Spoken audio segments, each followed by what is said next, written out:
Welcome to Ventor. I'm out on this rather striking machine, S1000XR. It's probably, it's got an Agrapovic pipe on the back.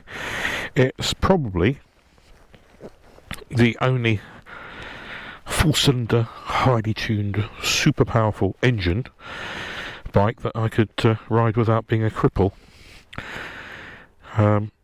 Let's see what it's like. I've just tootled along up here. The engine's just warm now, so I've not been going very quick at all. And let's see what it's like, how it handles country lanes and faster roads. I do like this paint scheme though. We'll have a closer look a little bit later on. Let's get on board. Oh, listen to that. Certainly sounds very much very, very different to good old two-cylinder power on the GS, etc. So what am I noticing with this beast? What have I noticed? Well, firstly, it does have a very plush ride on in the road setting. I've got it set on now. Of course, it's got dynamic and those sort of things. Now, does that firm up the suspension? I guess it does. But the other thing that's very good on this, despite it being a brand new bike, the quick shifter is absolutely buttery smooth. That is just outstanding. With the GS, it will jump, quite a jolt from first to second. Once you get rolling, that's pretty good. But and down the gears is good. But this really is butter. When you just change gear, without just touch it, it's down, up the gears. That's lovely. Anyway, so comfort-wise, the seat's a lot harder than the GS to feel. It feels comfortable, but won't really know without a big run. Very easy to ride, just like the GS. Riding position, a little bit more bent knees, but comfortable. Not as much screen protection, but of course you can change screens easily if you so wished. I think it's lighter than the GS. I'll put the weights up. Feels nice, easy to manoeuvre. But what's the good thing about this so far is that for what I like doing, which is going steady mostly, it's fine. Doesn't feel too revvy. Changing up nice and early. Pulls okay. Doesn't pull as hard as the GS at the low revs, but wouldn't expect it to. So we'll have a go at swapping to dynamic. Does the ride change? Mode button. Dynamic, there we go. Close the throttle. It's now in dynamic. Oh yes, that's a much firmer ride. Of course the power delivery will be different. What I will do though, because I don't want to do any silly things, is I'm going to go back to road with that setting. Thank you. It's very pretty, isn't it? Look at this place. Lovely. Back to road setting. It's nice and soft, but then I'll change. Why I'm saying, why am I not putting it in dynamic? Well, probably because I'll do a big wheelie or something. So I'm going to leave it in road, and I'm going to change the suspension to dynamic, just with this button here. Now the suspension's dynamic, the engine isn't. So that should give me, this is ever so easy to ride, I have to say. As you'd expect. It's a Hooligan sports bike engine in a comfortable chassis. What could go wrong? So I put my nav from my GS on board, so we've got that on display. I haven't got quad lock to put my phone, which would be nice, but that doesn't really matter, does it? Right, we're out of the 30 in the 60. Let's go down a couple of gears. Fourth gear, third gear, let's give that. Ooh, what's it like for an overtake. We're in 6th gear. Of course, on the BMW, I might be put it in 5th. Let's put it in 5th. It's a nice straight. Oh yeah, right. Now don't look at the speedo, okay?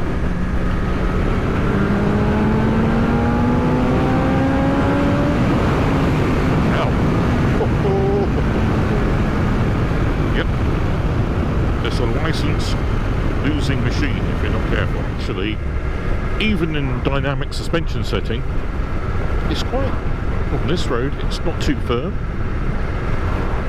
It certainly feels lovely into these gentle corners near slightly twistier roads. So I'm going to have a look at the nav and find. I'm not familiar with the roads around here. I'm not having the old survey map up. I can't sort of make decisions so easily. So I'll pull over at some point, check out some roads, see if we can find a more twisty one, to see how well it does in corners, at least to not to the high limits that other riders may do, to the limits of Venturi, which isn't very high. Yeah, it's quite not feeling buzzy. I know I'm only going 40. We're in a 50 now. Oh, here's a corner. What's it going to be like? I have to say, feels good.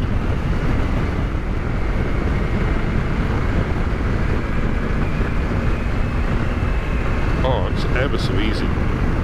Just drops in, keeps the line. Very confidence inspiring. Very good indeed. Pottering along, and do you know, it pulls from not much more than tick over without complaining. Because this lovely old mill, that's a fantastic building, isn't it? The silo. How great the places one finds when just sort of meandering along roads, not really having much of a plan. Just lovely. I think park up here for a moment. Surprisingly easy to just potter along on, which is great. We'll have a look at the outside, shall we? It's quite a striking machine, isn't it? Let's get the iPhone out and video it nicely. I'm using my iPhone now to film the outside of the rather striking S1000XR. So what features immediately spring to mind? Well, I guess the front. Let's look at that front. Yeah, that's quite yeah, that's alright, not bad. I prefer the GS look, but no, this is different. It needs to look like that, doesn't it? It needs to look sportier, faster. So you've got the 4-cylinder, slightly detuned sports bike engine, but lots of torque and pulling, as you could tell, pulling very, very cleanly. It looks really quite lovely from this angle. Now, similar to the GS, we have on here, well, this one seems to have a carrier for a top box. Got the pannier positions. I guess that takes exactly the same Vario panniers, or very similar to the GS. Be interesting. Do they fit directly? I shall have to ask when I get back, if I remember. I like the paint on this. I like the paint scheme. Nice. Nice, very nice. Control wise, well, very similar to the GS. Screen's similar. You've got the nav you can put in. Everything's familiar. I won't go through all the details, but heated grips, that sort of thing. It doesn't have a heated seat. I don't think that's an option. The quick shifter is just superb. Yeah, it's a good looking machine, isn't it? I'm pleasantly surprised. I thought it would be more revvy. I'd have to be, yeah, keeping it up or down the gears, but actually not the case. And look at this. Obviously they're thinking you're going off-road, because you've got the hand guards, or some people call them bark busters. So when you're going down tracks, it doesn't knock your hands. Of course, on the GS, most likely some people will take them off-road. In fact, a lot of people. Would you take this off-road? No. But of course, they're going to keep some of the wind off your hands, keep them warmer in winter. I think the fairing is keeping a lot of wind off my shoulders, probably more than the GS. There's a bit more wind on the top of my helmet because this screen is a lot shorter, but actually you could just swap that out. And look here, it's got an adjustment. So you can lower it down from even more sporty looks. But it worked quite well. So yeah, it's very good. Seat is harder, is more sporty. You sit in it a bit more than the GS. I don't know what it's like for a passenger. Not look too bad. These are definitely firmer than the GS, but yeah, it looks good, doesn't it? Looks very good indeed. Right, I can carry on, do some more riding. Well, I've just been looking at the internet to find out what specification this bike is, because I'm often with Ventor, I'm a bit lazy, aren't I? So this particular one is the TE edition, which is around £16,900 on the road. However, this is the M package, which gives you quite a few other bits and pieces. Special chain, you'll have to look it up, go to the BMW configurator. The seat, sportier seat, so probably that's why it's quite firm. Things like the paint scheme, I think, is also the part of the M package, so that's why it looks good. It's got a lot of extras on it. In fact, it's fully loaded, this bike, and it comes out to grand total of 19.5 grand, £19,500 sterling or thereabouts. So it's I guess it's in line with a similarly fully loaded spec'd up GS. So yeah, interesting. Where are we going to go? This way, I think. Yeah, go along here. Get lost. I don't mean get lost, I mean I'll get lost. Actually I won't, because I'll put the nav on to take me to the town of Diss. I'm going to go on some more major A roads shortly, see how it does on those, but also lovely B roads out the back of Diss back to Norwich, so should be perfect. Hey, I tell you what, it potters along lovely. Look at that, 6 gear, 30 miles an hour, no issue at all. Look at this, I mean, cruise control, 6 gear, well, 29 indicators, a little bit slow. There we are. Nationals ahead. Nationals. Where did I get that from? Let's go down a gear or two. That's not many revs really, considering it goes to 11,000 at red line. I think there is a problem with this bike, that it's saying, could you go faster please? Ventor, you're too slow. I'm bored.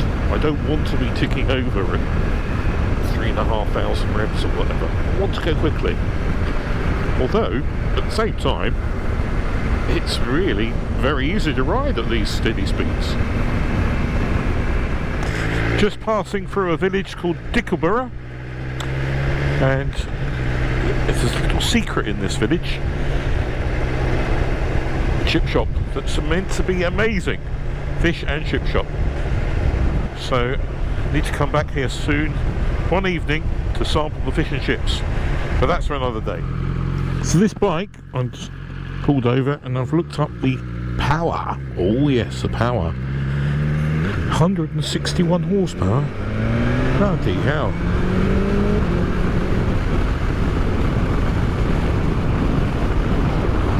Hardly touching that throttle, and just in the road setting,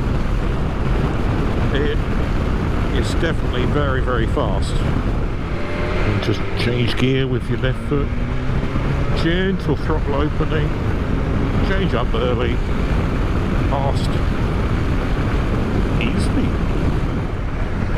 I'm just going to take this B road to the right here. Hopefully it'll be a little bit quicker as well getting back.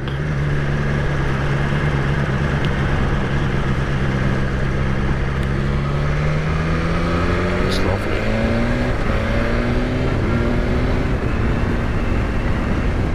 Not sure what road, what villages I'm going between, but it's nice.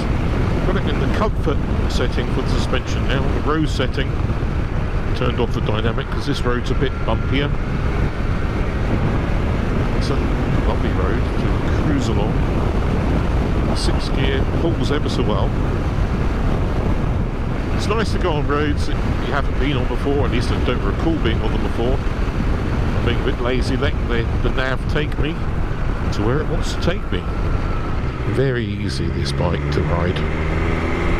Look how pretty this is.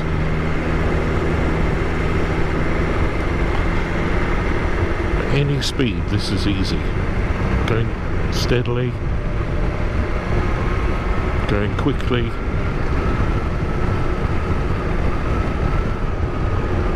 I have to say, I'm very, very surprised how good this is. Very surprised just how good it is. Saxlingham Nethergate. There we are, that's where we are. Never heard of it before myself, but isn't it lovely? Sweeping, beautiful corners. This is a lovely road to be able to enjoy without going ridiculously fast. You just tap up and down the gears with nothing more than closing the throttle. To go down, up the gears, of course, you just pull it up, and that's it. You just put it into the corner and it sticks on the line, despite the bubbles in places. It just holds that line absolutely brilliantly. I think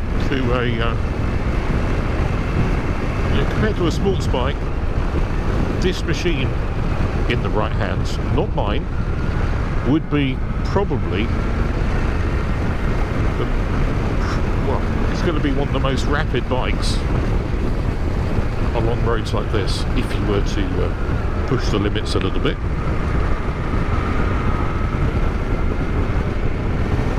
Tank reserve. Yeah, we better put some fuel in before we take it back. Alright, coming into the back end of Norwich. And the XR, look at that, looks lovely, doesn't it? I might look in the Harley showroom before I head off. All fun, eh? I'm back on the GS now after the S1000XR. Yeah, the seat's more comfortable. Tank feels narrower actually. Your knees can come in more. You sort of have to hug it with that S1000XR. Wider tank compared to the GS. Riding position quite similar, but my legs are a little bit more comfortable, a little bit lower down, which is quite good. And yeah, it'd be a difficult decision, I think, for many people to make between the two. We've got this immense screen I've got on here. This is the GSA screen, so that blows all the air over the top of me. So very relaxed riding. It has all the power you need. That S1000XR had more than the power you ever need, or than I ever need. And even though it was very happy to go steady speeds, very happy indeed, once those revs picked up and you had it pulling on your arms, very, very easy to get into a lot of trouble with the license. The ride on the GS is plusher, softer, more floaty in the road mode, dynamic mode. It does firm it up, it loses that floatiness. The S1000XR was extremely good at soaking up bumps too, but not to the level of the GS. But it held that line, even on its road setting, held the line in the corners absolutely precisely, where with this, yeah, it holds the line, but in dynamic, with the suspension firmer, it really does hold the line. So this, I think, has suspension you need for bumpy roads like the Fens. Well, I don't think, I know it does. And this has, I would say, more pull, more torque in top gear than the S1000XR, but only just. The quick shifter on the GS isn't as smooth as the quick shifter on that S1000XR. That was exceptional. Which bike would I choose? Still the GS, but I'll tell you what, the S1000XR is going to appeal to many people far more than the GS, I think. As I say, those that are taking a step away from a sports bike, that's probably a very wise choice, as you're getting that frenzied performance if you want. Thank you for watching Fen Tour today. Hope you enjoyed the ride on the S1000XR. I certainly did. And thank you very much to Lind Motorrad for loaning me the bike whilst the big GS was in for its first service. An update soon coming on the GS, 1 year ownership, 6,000 miles. What are the good bits and what are the bad bits? Anyway, thank you for watching today. We'll see you very soon. Bye bye.